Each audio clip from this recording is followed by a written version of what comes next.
Hi, everyone, and welcome back to Nervous Nellies, a podcast where we discuss our mental issues so that you can feel more comfortable sharing yours.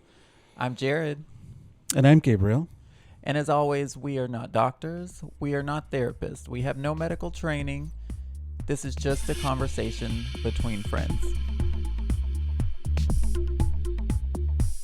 You give peace and contentment and joy.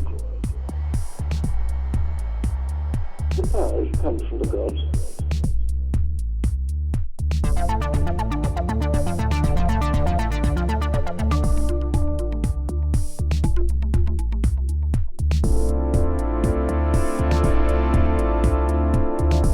The powers come from the gods. Let's check in. Gabriel, how are you today?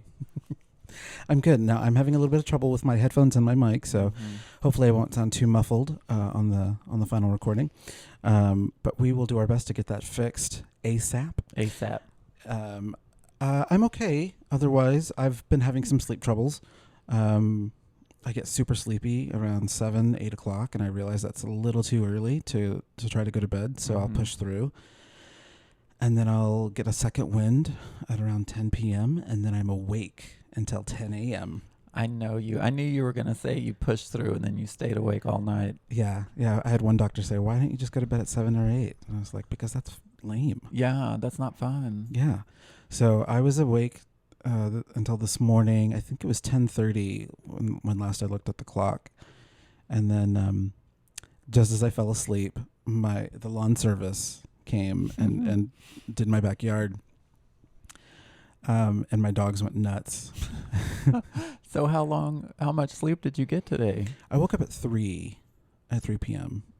So we'll say Like 5 hours, like 4 hours? Yeah.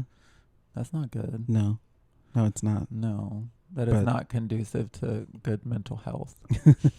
Oh, let me tell you, I'm aware. I am aware. And physically, whenever I go long periods of time without sleep, Mhm. I get incredibly greasy, oily, sweaty. Yeah, I don't know what that is. But I know what you're talking about. It feels weird. It feels like you're covered in Like a film a film of filth. Mm-hmm. So even though I had showered before bed, I showered right after bed because I just felt so gross. Mm-hmm. Yeah. So that was my day. Well, How was your day? oh goodness. Okay, so I did not have a very good day, but I think that'll make for good content for our podcasts and listeners. One thing, I have a broken, decayed tooth, and it is too broken for the dentist to pull it out. So I have to go Monday morning at 6:30 to the oral surgeon and pay $1,000 to get a tooth pulled. Oh my God. Yeah. And if I wanted the dentist wanted to do an implant, it would be $4,900. So I'm going to be toothless back there for a while. I don't know if maybe I can do a bridge or something. But anyway. You could totally do a bridge. I know. He didn't want to do a bridge because he said the teeth on either side were still good and he didn't want to shave them down. But I have heard that exact same thing, yeah.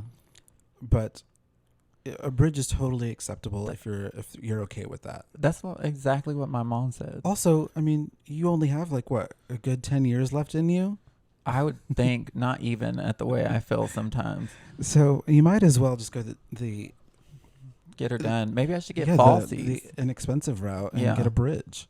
My grandmother had false teeth. That might not be a bad idea. Yeah, but I'm guessing your grandma got dental advice in the 30s. In the 30s, 40s. Yeah. I guess that was the way to go back then. Yeah. Well, she had depression era teeth. You just have depression teeth. But yeah, so my tooth hurts. On top of that, the side of my face hurts, and it's giving me a headache. And then I'm sorry, were you gonna say something? I was going to ask if your bite was off. So no, it's getting back to normal. I also had my front 2 teeth, but this was a while ago. They chipped and they capped them. Mm-hmm. And the caps kept coming back the wrong color, so I had to keep in the temporaries for a long time.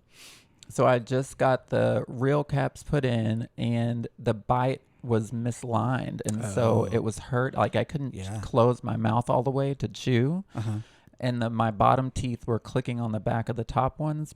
But then he shaved a little off, and then I guess just kind of going with it, it's almost normal now. So it doesn't really hurt, but it was making my teeth sore for a few days. But that's going back to normal. But with that, that's enough. And then the first thing that happens when I get to work today, a client is unhappy and accusing me of doing things that I didn't do or whatever, that he thought I didn't or did do something that I should have. And I mean, I always just want people to be happy, which is good. That's going to segue into our topic for the day, because I am a people pleaser. And if someone is upset with me, even if it's a perfect stranger, and they think that I did something wrong, whether I did or not, it ruins my day. I feel horrible. Like I would literally follow them out the door and just apologize if I could and be like, no, please like me. Please give me, your approval. Another chance. Yeah. But I mean, that's not how it works in the work world. You just have to do what you can, and they don't know how much effort I put in hopes that they'll always be happy. So anyway, and then some other things were wrong, and somebody else at work had a bad attitude, and orders went wrong. So it was just a bad day. I did not feel good. I was in pain. I was... another shit day in Suck City. In Suck City. Yeah. But I was looking forward to getting it done. I could not get out of that mind space until I was out of work. But I kept thinking I was going to come here and we were going to record and I could talk about it. So, I mean, that kind of got me through. And luckily, I mean, it's that old adage of this too shall pass. I know that it will. And I'm 41, so I don't know how much. You're only 41? Thank you. I don't know how much that will change, but it's something that I'm aware of and I want to change. And at least, I get to share about it here. Yeah. Well, my first question is, where did you learn this behavior? So I think a couple of places, and I'll try to be tactful. One of my parents' fathers was very into how they looked in public, and would always tell my parent and his wife that they needed to look a certain way, make no sounds. Do you mean your dad? No, my mom. Oh, okay. Sorry, that was a bit confusing. My parent and his wife. Oh, my parents. Okay, well, I'll just say my mom's dad was he was one way at home, and then he was totally different out in public, and he wanted them to all look happy, that there was nothing ever wrong. And so then my parents were both teachers, so we had to, have a certain foot forward all the time, even within the community, like for Halloween, I couldn't just do anything out, just stuff like that. And so I think I think that's really normal for parents to just pass down things to their children, whether they want to or not. And so my world was very much being aware of other people and how I affected them, and if I seemed off or annoying or any way, to try to fix that immediately. And so I've been that way from childhood. Yeah. Okay, I have questions. Okay. Was your grandfather a leader in the community of some kind? Was he like a pastor or a politician or somebody of I don't want to say of relevance as opposed to somebody of irrelevance. But was he? No, I mean, he was a dairyman. He was well known in the community, and everybody loved him because of the foot that he put forward for the community. Okay. Is this the same community that your parents also resided in? Yeah. Small town Texas. A small town. The kind of place where everybody knows everybody's business, everybody's name. Okay. Yes. So in that sense, I mean, it kind of makes sense that would be the case, right? With everybody knows who you are and everybody knows your business, to try to look a certain way. Yes, to try to present yourself in a certain fashion. Are you aware that you're no longer in that community? Yes. Yes. But you're still in the mindset that everybody needs to see you in a certain way? I don't know if it's nuanced. I don't know if it's see me in a certain way. I just don't ever want anybody to be unhappy. Sure. Whether it's with me especially, but just in any way. Like I've always, I guess it's so uncomfortable for me because this is not a like a psychological or medical term, but I feel almost empathic and it may just be in my mind, but I feel like I can feel what people around me are feeling to some extent, which honestly I think everybody could if they wanted to. And so it just makes me so uncomfortable if someone else isn't happy that I always try to make it better, change how I act or what I say or tell a joke. I mean, anything. And I guess it's self-preservation, but it's also selfish in a certain way. Like I've come to look at it that way because if I were looking at it in an altruistic way, I don't want them to be unhappy. But then I think, is that real or do I just not want to be uncomfortable? Yeah.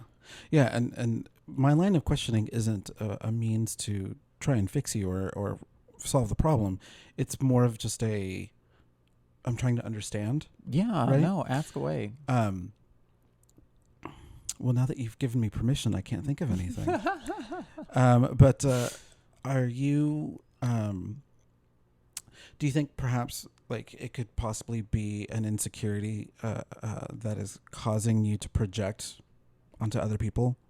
Yes, I'm glad you said insecurity because that brings up the whole homosexual thing and growing up. Don't say whole. Don't say whole in this podcast. But yes, growing up in the country and being different from other people, growing up in tiny, tiny, small town Texas, yes, that definitely fed into it as well. Yeah.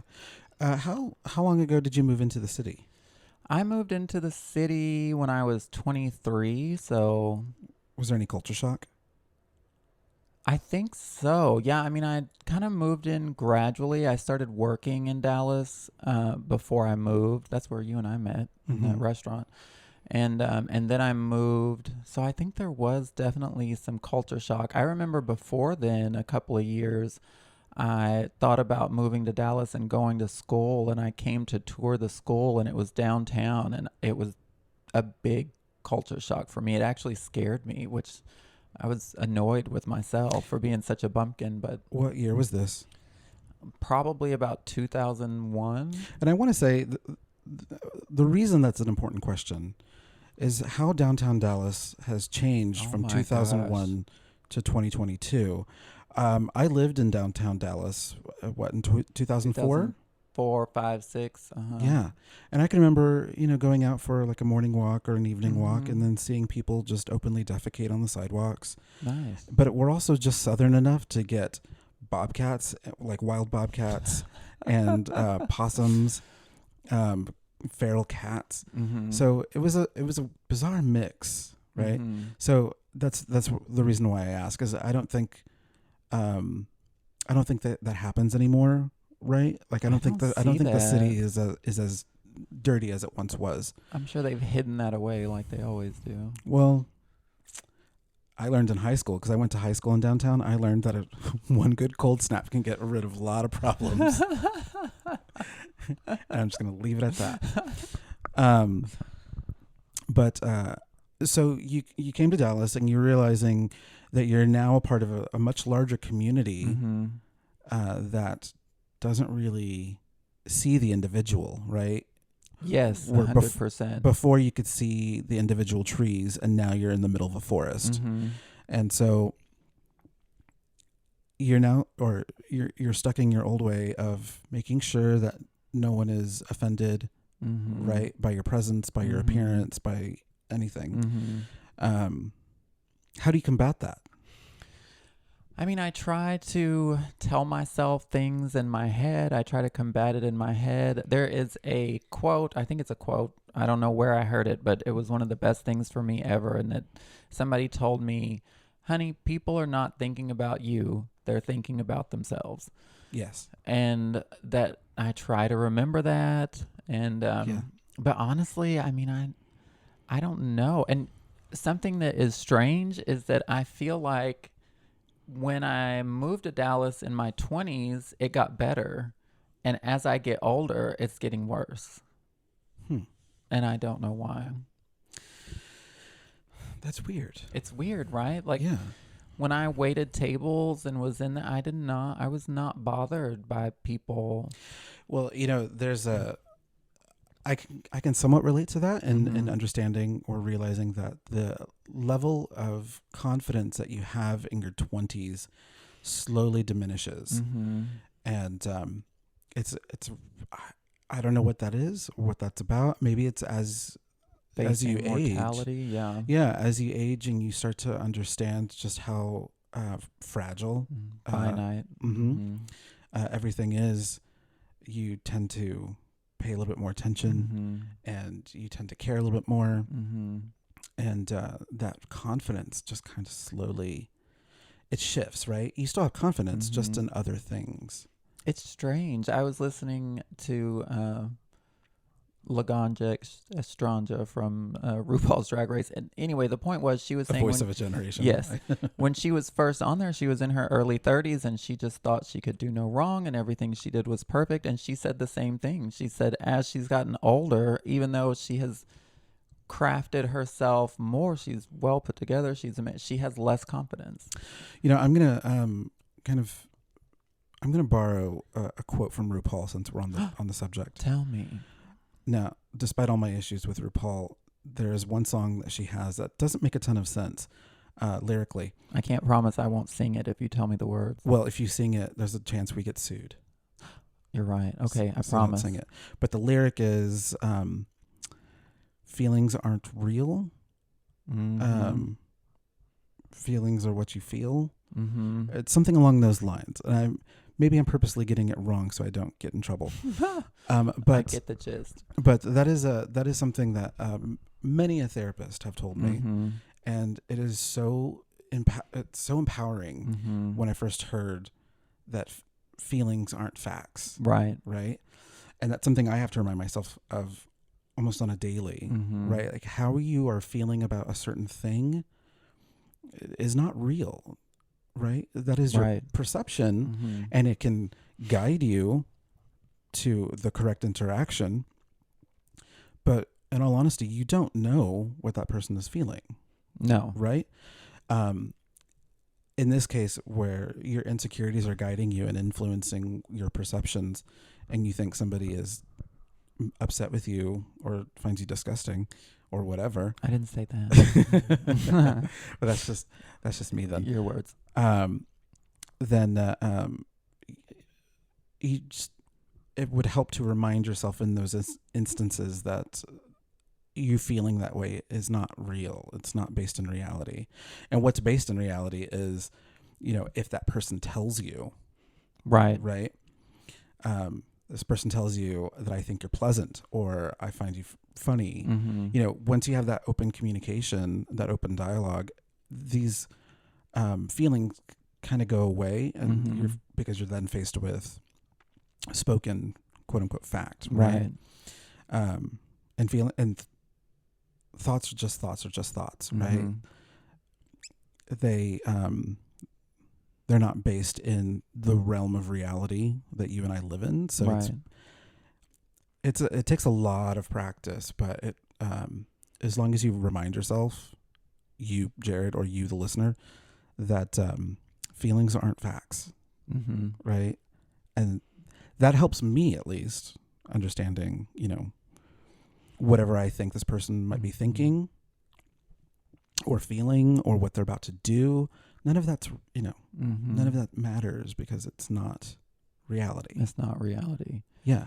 And I'm constantly, especially at work, on this precipice of waiting for the next person to get upset or for something to go wrong. And that does no good. I heard somebody say once that 95% of what we worry about never happens. Yeah. And I mean, that's true. But then your brain it functions within its confirmation bias. My brain focuses on the things that supports that I think that they don't like me or that they're unhappy with me. Well, there's also an element of conditioning, right? Mm-hmm. I mean, if on a daily or weekly basis you're dealing with an angry email, then anytime you hear that chime of an email coming in, or that you see that you've got yes, a new email in your inbox, then you start to sweat, right? You start to feel the heart palpitations because you're suddenly reminded of the last time. And then like a more extreme version of that is like an abused child, right? Yes. Who gets hit multiple times, and now that they're an adult, if they see somebody raise their hand, they flinch. Yeah. It's the anticipation of something bad about to happen, and because they've been conditioned to it, right? And that's yeah, absolutely. And I wish I had the science to back this up, so I probably shouldn't say it, but I want to say that kind of response is stored in the nervous system. It sounds right. I will try to find a link to that and talk more about that, or try to provide a video in the show notes. But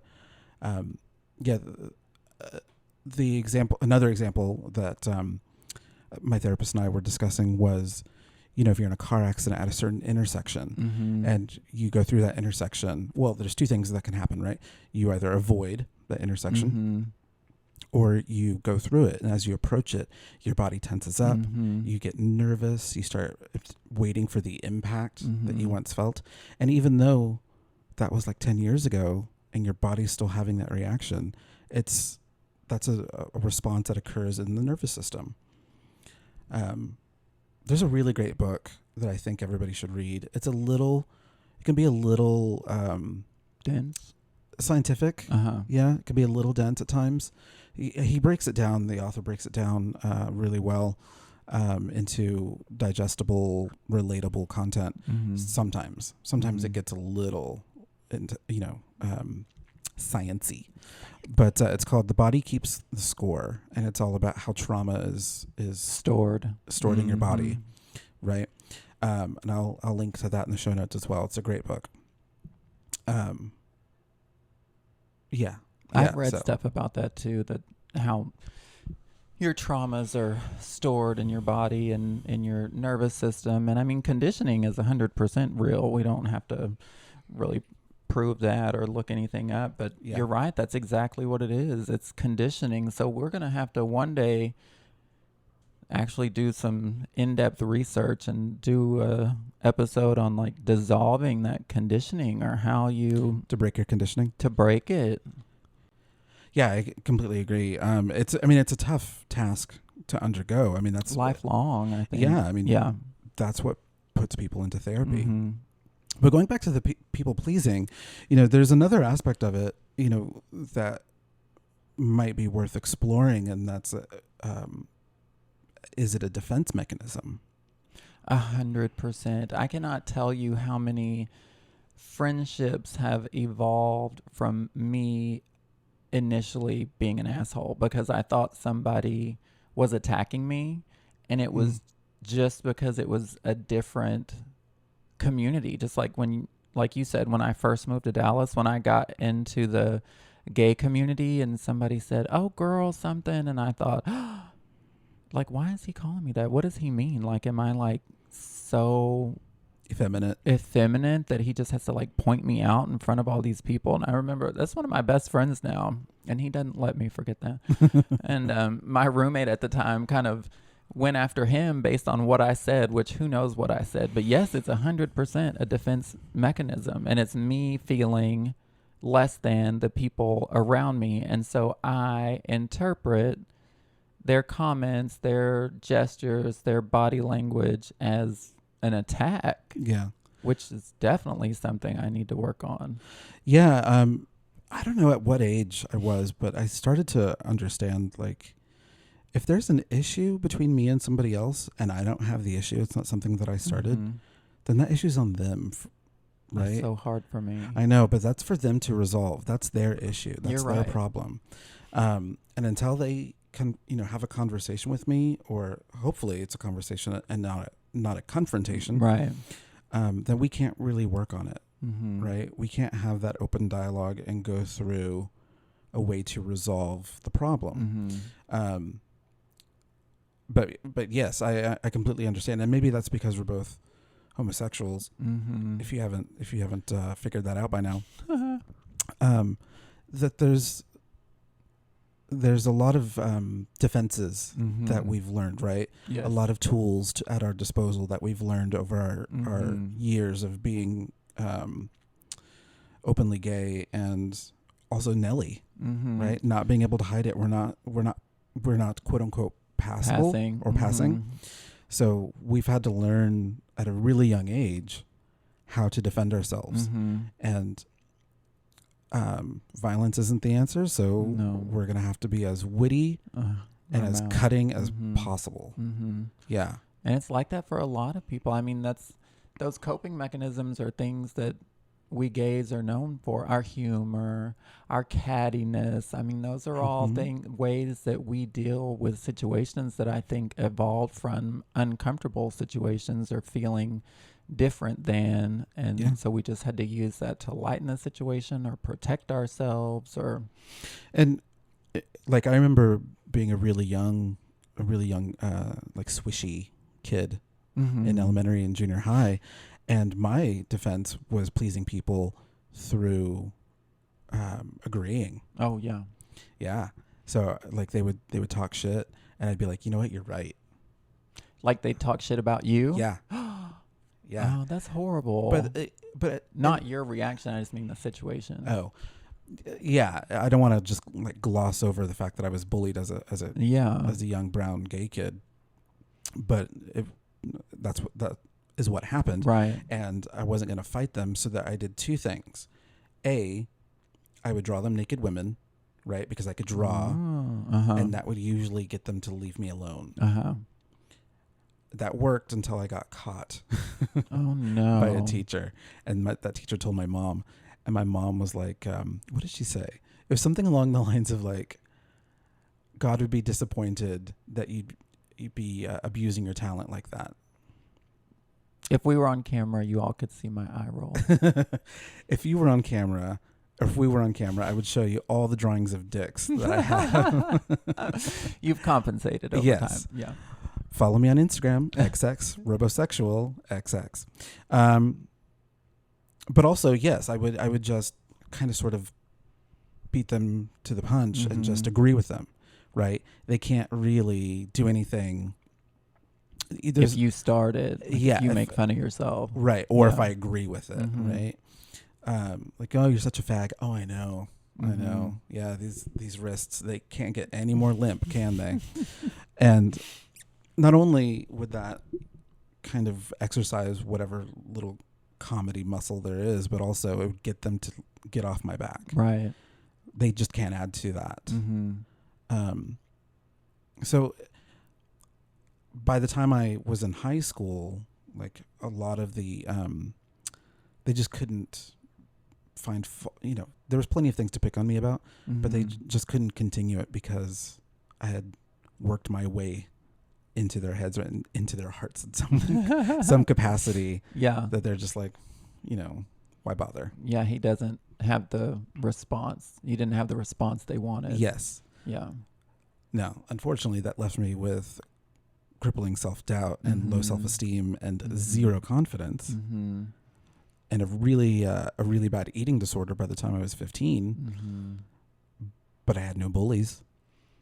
Well, and then we have to spend the rest of our lives trying to reverse all those coping mechanisms that got us through adolescence. Yeah. And you learn as an adult, unfortunately, right, the importance of pleasing a client or a customer because there's major things at stake. Right. There's your paycheck. There's the roof over your house or over your head. There's your car. So the importance to please is just so compounded and so vital and really stressed by your employer that it's unbearable. Especially in our society where the client is always right. And Which is bullshit. I know there's other cultures that is not the way they handle things. I'm not going to go into it because I don't know what I'm talking about, but I've just heard other people from different cultures tell me how their culture functions, and it's and not. you know, that's only a partial quote. What's the rest of it? I don't know. I don't have my phone on me, but I encourage you to look it up because that's only the first half of a 2-sentence, 3-sentence quote. I didn't know that. Yeah. It's something like the customer's always right in the realm of blah blah blah blah blah. You want to look it up real quick? Yeah, I'm gonna look it up. All right. Oh, okay. This on Reddit. This person said that they heard that the original quote was, "The customer is always right in matters of taste." Yes, and there's like a just a little bit of a sentence after that too in the original quote. Yeah, but yes, in the matters of taste. That's the part that people tend to forget. Yes. Yeah, you're right. The customer is always right in requesting what they want, but the customer is not always right when critiquing us as human beings. Right. If the customer wants to wear a denim bodysuit, that is their prerogative. And we are here to help them make that dream happen. The customer is always right about, this orange isn't sweet enough or whatever. Well, there's nothing I can do about that. Please don't yell at me. Right.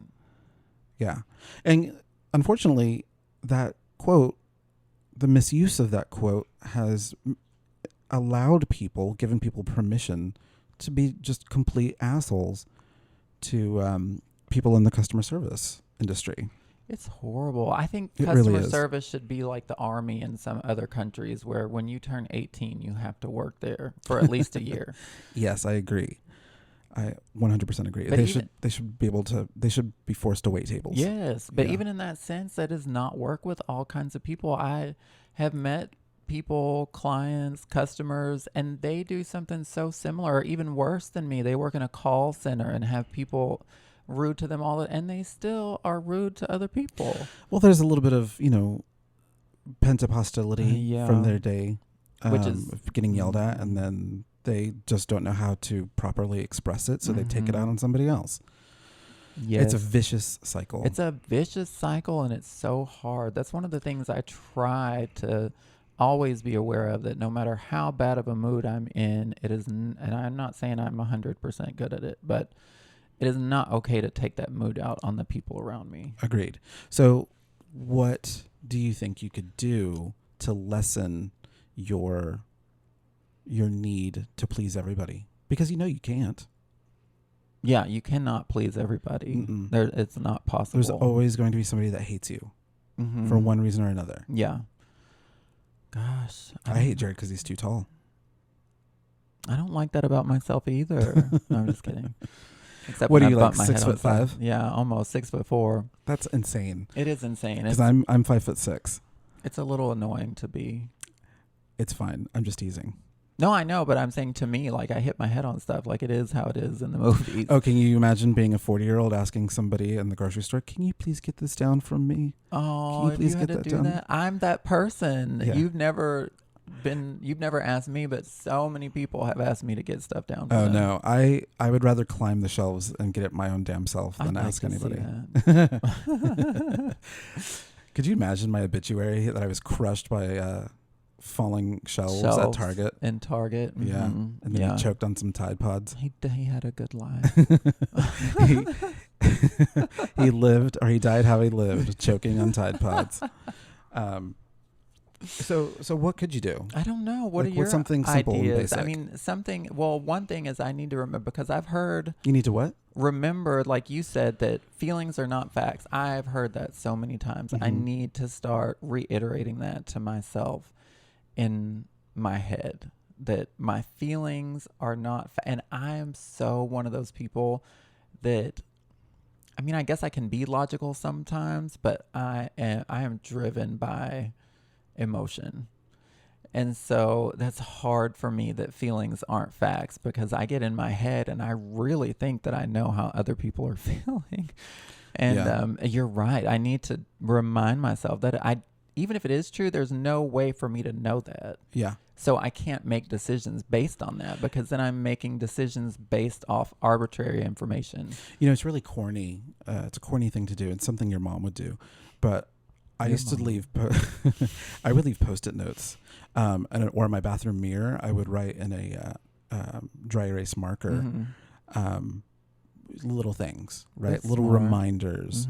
And then once I felt like, okay, I've seen this enough, I got it, remove it, replace it with something else that was inspirational or, encouraging. So like for me, I would write on the mirror in my bathroom, don't be your parents. Yeah, just to remind myself. Break the cycle. Yeah, break the cycle. So if you need to write that down, feelings aren't facts, I think I'm going on to. a Post-it note and leave it on your monitor. Do it. It'll fit right in. I can't remember anything, so I have 40 Post-it notes on my monitor at all times. But it's a good reminder. And it applies to so many things. I think it would really help me in the moment if somebody's in there and I'm reacting in my head to see that and just realize, okay, that this may not be what I think it is. Yeah, but also, in a professional sense, a lot of times I will say to myself, like, well, that's on them, right? Yeah, I know. I take on, how customers, clients, whatever you want to call them, they always try to make their problem your problem. And it works on me every time. Oh, the printer I go to has a poster right at the front door that says, your problem is not my problem. Exactly. I know. Love that. I think that's so great. Yeah. Is the thing I ordered arrived yet? No, it hasn't. Well, blah, blah, blah, blah, blah. I'm so angry. Right. You should have ordered it sooner. Or there's nothing I can do about it. Right. I know people gripe at me because FedEx is running slow these days. Yeah. That's nothing I can do anything about. I am not Mr. FedEx. But this is how insane it gets in my head. I feel responsible. Yeah. I want to go find that package between here and Kentucky and pick it up and take it to them. I am serious. It is to a fault in me, the people pleasing and taking on other people's problems. And I mean, that's definitely something for therapy. Yeah.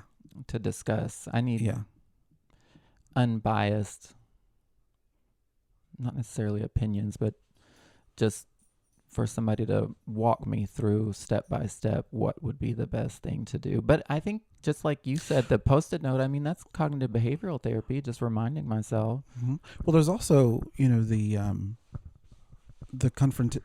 confronting the worst outcome, right? The possibility that somebody does yell at you. Right. What's going to happen? Are you going to die? No. Are you going to cry? That does happen, yes. Yeah. And nothing bad. You're not going to... No, I'm not permanently scarred or anything. Yeah. And it's probably best that you do cry. Yeah. I mean, I don't while they're there. Sure. I think I've only done that once. But yes. But yeah. No, it's good for me because it's very cathartic. Right. As opposed to me who can't cry and then it just gets stored and, added to the pile. What do you do for catharsis? I do art. Oh, well, yeah, that makes sense. Yeah, I draw. Yeah. And sometimes, like really late at night, when Kenneth, my husband, has gone to bed, I will turn off all the lights and I'll put my headphones on and I will dance my ass off to some music. I love that. Yeah. I don't get to do it very often. But honestly, the last couple of times I did it, I have so many goddamn animals in my house. I kept tripping over them. And I was like, I do not want to explain to my doctor, to an ER doctor, how you broke your arm. How I broke my hip, yeah. Well, you see, sir, I was dancing. Yes, Madonna, again. And I tripped over my dog. And tripped over the cat on the way down after I tripped over the dog. And that is how I broke my hip and a couple of ribs. I would like to, I would like to do it more often. I don't get a chance to do it very often, but same thing with art. I try to do art maybe 3 times a week, at least an hour to 2 hours. And I find that really cathartic. You do a lot. You post a lot on Instagram and your Patreon. What's your Patreon? You can find it on my Instagram. I don't remember. It's something like patreon.com/something something. That's I should know probably that. true. Mm-hmm. But if you go to my Instagram at xxrobosexualxx, there's a link tree where you can find where I stream my video games, where you can soon purchase stickers. I know. I'm excited. Yeah, there's the idea of you confronting the worst that could happen from these situations, right? You're going to get yelled at, right? Yeah, and that is not the end of the world. Mm-mm. People get yelled at all the time. Yeah, you're going to get yelled at, and you know what's going to happen? You're going to carry on with your day. Mm-hmm. You're still going to go home, and you're still going to eat your dinner, and you're still going to go to bed, and you're going to do it all again the next day. Mm-hmm. And unfortunately, it's not a situation where you're like, well, screw this job, I'm out. No. You're going to find that in any job. Everywhere. Yeah. We all have to deal with humans. Yep. And it might be helpful to keep in mind that maybe this person's just having a really bad day. I know. I try to think that sometimes. You could think you're better than everybody else and just think, you know what, that person is not emotionally... Not on my level. Yeah, they're not emotionally evolved enough to Mm-mm. process their anger and frustration, so they have to take it out on me. I Yeah. like that. Yeah, feel that superiority. Judgment. That's another coping mechanism I have. Yes. It's strong. The force is strong in this one with the judgment. Sued? Sued? Probably not. Oh. Probably not. Not for quoting a Disney thing. Take it out. But yeah, I think that's... What about you? What about me? I mean, What you're you got to say? people pleasing. Is it an issue for you? It sounds like you've worked through a lot of it. If you can... Yeah, I don't have it. It's not as ingrained in me as it is you. Mm-hmm. I mean, there's I don't want to... This sounds insulting to you, and I mean no offense, but I take a common sense approach. Mm-hmm. Right? I did the job to the best of my ability, and if you don't like it, you need to tell me. Mm-hmm. And so I can do it better. Mm-hmm. And if you don't tell me, then that's on you. But I know that I've done my part. Mm-hmm. And that's from, anything small like retail work and anything large like doing artwork. We need to have an open discussion, open dialogue as a customer and customer service rep about your needs, so I can better do my job and you can be satisfied. If that doesn't happen, then then it's a broken system, and you're going to leave angry or upset. But that's what we want this podcast to be, we want to share our inner thoughts that we might not normally, or I personally might have some shame about, because it does affect me very strongly, but things affect Gabriel and I differently. Yeah. And that's totally normal. And part of sharing with somebody, they may not always identify with you, but they can still have an open mind and be caring like you. And I never said I was caring. well, you seemed a little, I should have known. I faked it. But yeah, I 100% agree. And even if you do share neuroses with someone else, it's not going to be the same. No, but there's a lot of common denominators. Yeah. Yeah. Well, that's a good talk. It's a good talk. Yeah. Jarrod, if anyone wants to find you online, how can that happen? I honestly don't even know what any of my handles are, but you can follow us on Instagram at The Nervous Nellies. You can email us if you have questions, thoughts, if you want to keep the conversation going. We would love to hear from you. thenervousnellies@gmail.com. For both, Nellies is spelled Nellies. And you know what? We've also just set up a Patreon account. Oh, that's right. Where you'll soon we'll have two levels. The $1 level, where we say thank you. We say thank you, yes. And at the $5 level, you'll get early access to our upcoming episodes, and we'll also have polls, right? That you can then interact with or engage with to let us know what we should do next, what we should talk about next. Right. And more importantly, and this is really cool,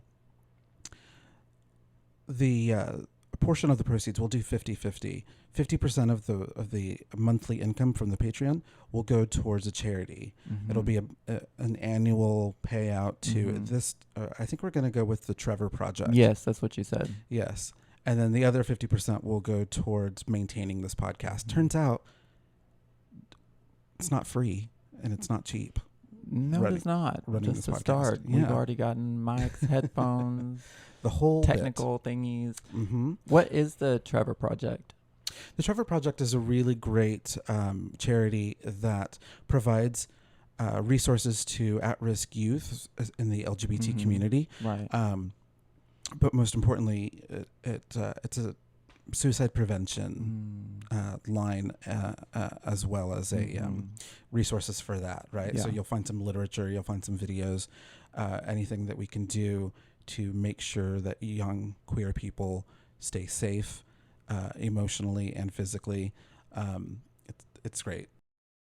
But yeah, I Yeah. think, Have anything else for today? no, I think that's it. All right. I think I'm good. I think I've said enough. And you know what? I feel better. Good. I do. Good. I'm glad. And I hope you all feel better. We hope you enjoyed listening. And until next time, take care. The Bye. fire comes from the gods.